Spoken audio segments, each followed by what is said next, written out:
बलूचिस्तान में पाकिस्तानी सेना पर हमला किया गया है। मस्तुंग में पाक सेना के काफिले पर हमला किया गया है। बलूचिस्तान की ओर से बीएलए ने 45 सैनिक मारने का दावा किया है। मेरे रोंगटे खड़े कर दिए हैं और वो भी पाकिस्तानी मीडिया को नहीं चलाने दी जा रही। रैंक्स के सिपाही हैं वो वहाँ से गुजर रहे थे, बड़ी तादाद में फौजी नकलो हरकत हो रही थी और ये बसेस के अंदर हो रही थी मुबैना तौर पे, और इस काफिले के ऊपर अटैक किया गया। गो के इनके साथ सिक्योरिटी मौजूद थी, वहाँ पे काफ़ी जंग जैसी सूरत बन गई, दो तरफा बहुत खौफनाक फायरिंग हुई है। They are against Islam, they are against Muslims of the world। ये एक मुल्क की जंग नहीं है, यही समझ के हमने पहले कई मुल्कों की बर्बादी कराई है। हमने इराक की बैंड से बैंड बजवाई अमेरिका की हमायत करके, हमने अफगानिस्तान की ईंट से ईंट बजवाई अमेरिका की न सिर्फ हमायत करके बल्कि वो जंग लड़के। उनकी जंग हमने लड़ी, अपने शहीद करवाए फौजी भी और सिविलियंस भी, और आज हमें इनाम क्या मिलता है उसका वो मैं काफिले में मुतादिद बसेस भी शामिल थी। इस हमले की जिम्मेदारी कलअदम बीएलए ने कबूल की है। हमले के फौरन बाद जब इमदादी दस्तों और मुतबादिल सिक्योरिटी नफरी को भेजा गया तो कलअदम बीएलए ने मदीना होटल के करीब उस पर भी हमला किया। और ये बड़ा मुश्किल हो जाता है उसके बाद कि भाई हम खुद भी बहुत बड़े झूठे हैं, ये मुझ समेत हम सब बड़े झूठे हैं, बड़े बेईमान हैं नाज़रीन। असल खबर या जो असल दर्द है नाज़रीन वो हम आपके सामने रखते ही नहीं है। इधर की कहानी सुना दी, उधर की कहानी सुना दी, अंज हो रहा सी उंज हो रहा सी। पाकिस्तान का जो टेलीविजन है नाज़रीन वो असलियत बयान ही नहीं कर रहा। बड़ी खबर यह है कि सिर्फ 15 दिन का स्टॉक है और 15 दिन का है चुके तो रोजाना की बुनियाद पर कम हो रहा है। इसलिए ऑयल मार्केट कंपनियां कह रही हैं कि आए जी हुकूमत देखे इस मामले को, हुकूमत मुदाखलत करे। मुल्क में सिर्फ 15 दिन की जरूरत का पेट्रोल बाकी। तेल कंपनियों ने हुकूमत से फौरी मुदाखलत का मुतालबा कर दिया। लेकिन अगर आप बलूचिस्तान में ओवरऑल सूरत हाल देखें तो ये चंद महीने बहुत क़यामत खेज गुजरे हैं। हमने मनाजिर देखे, पूरे पूरे शहर के ऊपर दहशतगर्दों ने कब्जा किया, कंट्रोल कर लिया उन्होंने, और कोई बताया ये जा रहा है कि पहले जो उनको सिक्योरिटी फराहम करने वाली गाड़ियां थी उन पे हमला हुआ। नमस्कार दोस्तों, जय हिंद। बलूचिस्तान जा रहे 2 आर्मी बस को बीएलए ने उड़ा दिया है, जिसे पाकिस्तान को बहुत बड़ा झटका लगा है। दरअसल बलूचिस्तान में पाकिस्तान सुरक्षा चुनौतियां लगातार बढ़ती जा रही हैं। बलूच लिबरेशन आर्मी यानी बीएलए ने दावा किया है कि उसके लड़ाकों ने मस्तक जिले के खड़कोचे इलाके में पाकिस्तानी सुरक्षा बलों के काफिले पर बड़ा हमला किया है। संगठन के मुताबिक इस हमले में 45 से ज्यादा पाकिस्तानी सैनिक मारे गए हैं, जबकि कई अन्य घायल हैं, जिसे छुपाने में पाकिस्तानी मीडिया लगा हुआ है, जिसकी पोल खुद पाकिस्तानी कर रहे हैं। बीएलए के प्रवक्ता जीएन बलोच की तरफ से जारी बयान में कहा गया है कि इस हमले को संगठन की फतह स्क्वाड ने अंजाम दिया है। दावा किया गया है कि निशाने पर पाकिस्तान सेना के जवानों को ले जा रही थी। संगठन का कहना है कि हमले के बाद दोनों पक्षों के बीच लंबे समय तक मुठभेड़ जारी रही। इसी कार्यवाही के दौरान 45 से अधिक सैनिक मारे गए और दर्जनों घायल हुए हैं। संगठन ने यह भी कहा है कि संघर्ष जारी रहने के कारण मृतकों की संख्या आगे बढ़ सकती है। क्योंकि अभी पाकिस्तान की मीडिया ने इसको कंफर्म नहीं किया। बलूचिस्तान से पाकिस्तान का मीडिया ज़्यादा रिपोर्टिंग करता नहीं है और जो लोग रिपोर्टिंग करते हैं उन्हें मुश्किलात का सामना भी रहता है। जो मकामी सहाफ़ी हैं उन्होंने बहुत थोड़ी इन्फॉर्मेशन दी है, लेकिन इंडियन मीडिया और कुछ बलूचिस्तान लिबरेशन आर्मी के क्लेम्स हैं। वहाँ पे एक बहुत बड़ी लड़ाई हुई है, एक हमला किया गया बलूचिस्तान में मस्तूंग के इलाके में, खड़कूचा का एरिया है, वहाँ पे पाकिस्तान फ़ौज के जो मुख्तलिफ रैंक्स के सिपाही हैं वो वहाँ से गुजर रहे थे, बड़ी तादाद में फ़ौजी नकलो हरकत हो रही थी और ये बसेस के अंदर हो रही थी मुबैना तौर पे, और इस काफ़िले के ऊपर अटैक किया गया। गो के इनके साथ सिक्योरिटी मौजूद थी, वहाँ पे काफ़ी जंग जैसी सूरत बन गई, दो तरफा बहुत खौफनाक फायरिंग हुई है, बाद में काफ़ी मदद भी पहुँचाई गई है। लेकिन इस लड़ाई के नतीजे में बड़े पैमाने पर वहाँ पे सिक्योरिटी फोर्सेस की शहादतें रिपोर्ट हो रही हैं और दूसरी जानिब जो दहशतगर्द हैं वो भी मारे गए हैं। अभी दोनों तरफ से जो है वो क्लेम आ जाएंगे थोड़ी देर के बाद। हकीकत क्या है वो तो जब सरकारी मौक़िफ़ आएगा तब पता चलेगा।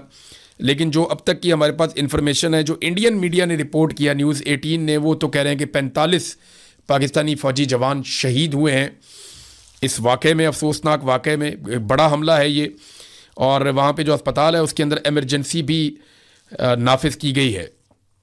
इसमें जो अपडेट्स आएंगी वो मैं आपके साथ शेयर करूंगा, लेकिन जो नक्शा है वो इंतहाई खौफनाक है जो खींचा गया है। मुख्तलिफ न्यूज़ देने वालों ने जो बताया अब तक, जो सोशल मीडिया के ऊपर इंफॉर्मेशन है वो भी बड़ी खौफनाक मंजरकुशी कर रही है, लेकिन तफसीलात हमें पता चलेंगी। और दूसरी जानिब सिक्योरिटी फोर्सेस भी अपना ऑपरेशन जारी रखे हुए हैं बलूचिस्तान के मुख्तलिफ इलाकों में, और उस ऑपरेशन में या जो ऑपरेशन हो रहे हैं उनमें अब तक मुबैना तौर पर 100 से ज़ायद दहशतगर्द मार दिए गए हैं।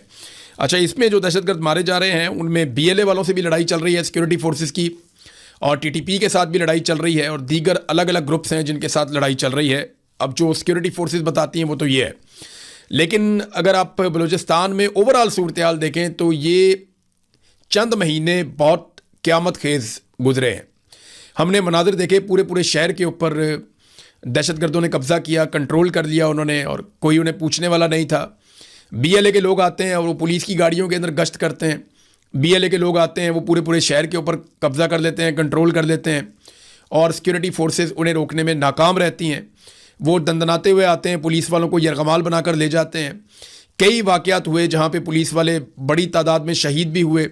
जाफ़र एक्सप्रेस वाला सानिया हुआ बहुत बड़ा, उसके अलावा बार बार ऐसे सानियात होते रहे। अभी हाल ही में पुलिस के ऊपर एक अटैक होता है कोयटा के बिल्कुल करीब, और उस अटैक के नतीजे में कई घंटे लड़ाई जारी रहती है। पुलिस वाले मदद मांगते हैं, मदद नहीं मिलती, दहशतगर्द कामयाब होते हैं, पुलिस वालों को शहीद करते हैं, बाकी को उठा के साथ ले जाते हैं।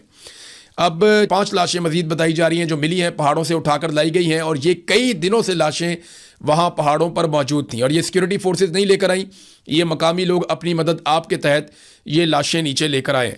ये लाशें नीचे कैसे आई थीं, इसके बारे में अब हमारे पास से मुस्तनद खबरें आना शुरू हो गई हैं, और इसके हवाले से जो लोग लाशें लेकर आए उन्होंने बताना शुरू किया है कि एक्चुअली उस दिन हुआ क्या था। ये जनाब बताते हैं कि बाकायदा दहशतगर्दों के साथ बातचीत हुई थी, और मकामी लोगों ने बातचीत करने के बाद दहशतगर्दों ने उनको इजाज़त दी कि आप आएँ और आकर अपनी लाशें उठा लें, जो पुलिस वाले हैं उनकी। कि बाज़ ज़राए के मुताबिक, जो कि अभी तक काबिल तस्दीक नहीं है, बताया यह गया है कि बलूचिस्तान के ज़िला मसूंग के इलाके कटकुचा में जुमेरात के रोज़ अस्करियत पसंदों ने छुट्टी पर जाने वाले फौजी एहलकारों के एक बड़े काफिले पर घात लगाकर हमला किया। काफिले में मुतादिद बसेस भी शामिल थी। इस हमले की जिम्मेदारी कलअदम BLA ने कबूल की है। हमले के फौरन बाद जब इमदादी दस्तों और मुतबादिल सिक्योरिटी नफरी को भेजा गया तो कलअदम BLA ने मदीना होटल के करीब उस पर भी हमला किया, जिसके नतीजे में 2 सिक्योरिटी गाड़ियों को नुकसान पहुंचा।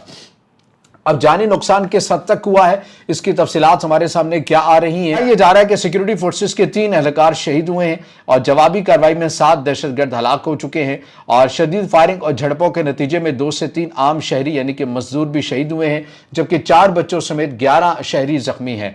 हमले के फौरी बाद कोयटा कराची कौमी शाहराह N25 को हर किस्म की ट्रैफिक के लिए बंद कर दिया गया है। इलाके में अस्करी ऑपरेशन के दौरान गनशिप हेलीकॉप्टर्स की परवाजें भी देखी गई हैं। सिक्योरिटी फोर्सेस ने इलाके को घेरे में लिया है, और क्लियरेंस ऑपरेशन भी जारी है।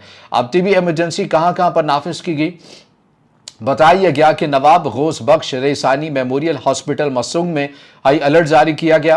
अस्पताल ज़राए के मुताबिक मुकम्मल इमरजेंसी का निफाज किया गया, और तमाम तिबी अमले को फौरी ड्यूटी पर तलब किया गया ताकि जख्मियों को बर वक्त इलाज की सहूलत फराहम की जा सके। और ये वह जो चीज़ें हैं, खबरें हैं, हमारे सामने आ रही हैं। अगेन कहूँगा कि बाज़ ज़राए से ये आ रही है जो हमने आपके सामने तफसीलात रखी हैं। अब देखना यह है कि सूबाई हुकूमत, बलूचिस्तान की हुकूमत इस वाक़े के ऊपर क्या नंबर्स जारी करती है। मुमकिन है जो नंबर्स हमने जारी किया उससे अलग होगा। ज़ाहिर है 1 से 2 दिन गुजर चुके हैं, और या ISPR इस हवाले से जो स्टेटमेंट है वो जारी करता है तो वो क्या नंबर्स देता है। हाँ, अलबत्ता अब ये मैं कह सकता हूँ कि जो प्रोपेगेंडा करने वाले चैनल हैं, ये बिलखसूस इंडियन मीडिया की साइड देखें तो वो 50 का नंबर दे रहे हैं। खबर ने भी मेरे रोंगटे खड़े कर दिए हैं, और वो भी पाकिस्तानी मीडिया को नहीं चलाने दी जा रही। 7 पाकिस्तानी फौजी अब तक जो पता चल रहा है मारे गए हैं, और 13 जख्मी हुए हैं। बलोच मिलिटेंट्स जो है उन्होंने मस्तूंग बलोचिस्तान में एक पाकिस्तानी फौज के एक बड़े काफिले पर हमला किया है, जो फौजी बसों में बैठ के जा रहे थे, छुट्टी पर जा रहे थे या जिधर भी जा रहे थे, उन पर हमला किया गया है। और बताया यह जा रहा है कि पहले जो उनको सिक्योरिटी फराहम करने वाली गाड़ियां थी उन पे हमला हुआ, और फिर अंधाधुंध फायरिंग हुई बसों के ऊपर। अब बसें बुलेट प्रूफ नहीं है। बताया तो जा रहा है कि 7 मारे गए, 13 जख्मी हुए, लेकिन आप जरा तसव्वुर करें कि जब अंधाधुंध बस पे फायरिंग होगी तो बचने का कितना चांस होगा, कितने लोगों का। और एक बस नहीं थी, बसें थी। बताया जा रहा है एक बस नहीं थी, बसें थी। तो सूरत हाल आजाद कश्मीर में खुद कत्लेआम कर रहे हैं, बलूचिस्तान में कत्लेआम हो रहा है, ये भी कर रहे हैं, और सूरत हाल हर तरफ से काबू से बाहर है। बारिक गोल्ड छोड़ चुका, चाइना जाने की धमकी दे रहा है, छोड़ के जाने की। सारी कंपनियां बड़ी बड़ी मल्टीनेशनल छोड़ गई हैं। मीशत को इन्होंने बर्बाद कर दिया। इसीलिए तो मैंने दिन को आपको बताया था कि आप सऊदी अरब से फिर भीख मांग रहे हैं।